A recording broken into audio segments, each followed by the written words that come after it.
Hi everybody and welcome to Gerda Steiner Designs blog. I'm Allison and today we're going to be working with a digital image. This sweet little bear is available in the shop right away. So we've started by coloring in the watermelon aspect of our image, and we're just using a couple of pinky toned Copic markers. You can see those in the corner there. And I've just blended them together. We're going to use a little bit of a blender pen to remove some of those oopsie daisies. I went over the lines, and a couple of light green markers for the rind. We're next going to color our focal point bear in the front. We're going to lay down a light beige color here on all of his ears, his head, his paws, his belly, and his feet. So the idea here is to get your cardstock wet and ready to absorb further colors of your Copic markers. So I'm not being picky about staying in the lines or within specifically an ear or a paw, because I'm just getting that base color down. So now we're using our medium tone marker, and we are adding in some fur texture. Now to do so, you use a very, very light touch, and you use the very, very tip of your marker. And I'm just using a light flicking motion, and I'm going in different directions to indicate fur, because fur doesn't always go in the same direction. So you want to make sure that you're doing that with your little bear there, at least to make it look somewhat realistic. And we're going into the paws. I'm also adding a little bit of shading. So I'm going into some of the areas where it's going to be darker, and I'm adding some full-blown marker. Hence, I'm not using a flicking motion. I'm really going in and adding a line of color. So there'll be shadow underneath that melon piece. Most of his belly's going to be in shadow. He's going to have shadow down the sides of his paws. He's going to have shadow kind of at the base of his feet and underneath his ears. And even a little bit around his muzzle there too. So again, I'm just continuing to fill in any gaps or add any fur texture that I feel is missing. There we go. And it really doesn't take all that long. Now we're going to bring in a darker marker and add even more shading to our image. So I'm going into all those dark areas. So there's a little piece of his neck, underneath his muzzle there. I'm going to go into his belly, underneath his paws, into his ears, underneath his ears, and around his head. And I'm using this color very sparingly. I'm just adding just a hint of darkness just to push things back into the background. Just going back with my medium tone and just kind of giving everything a quick blend where that darker marker was pulling it up, and not over the entire image, because you'd lose the fur.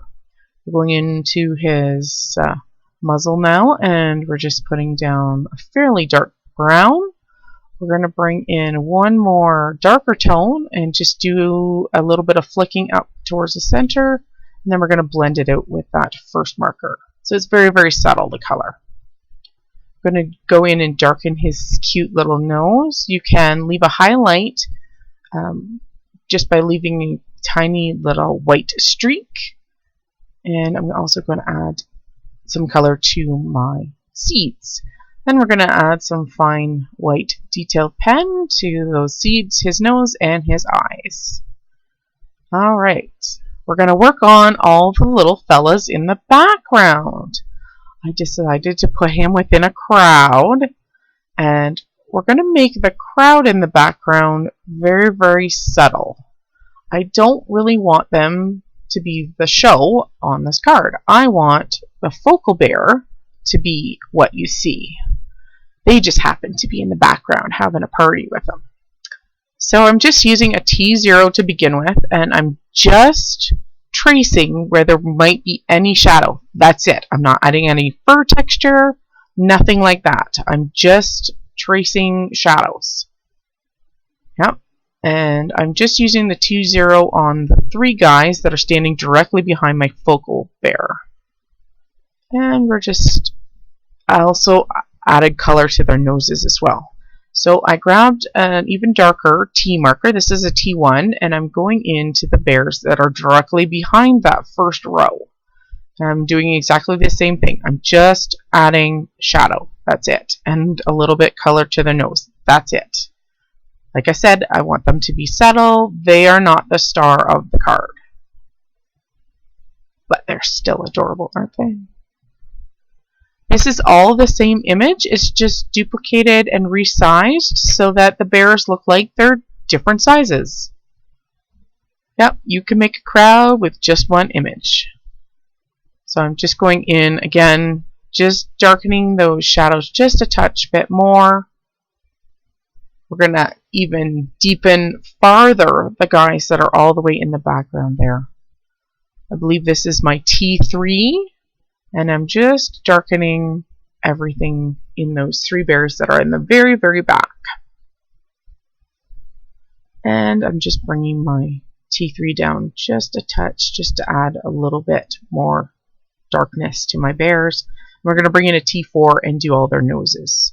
I tried to leave a white highlight on them. I'm not going to go in with a white pen.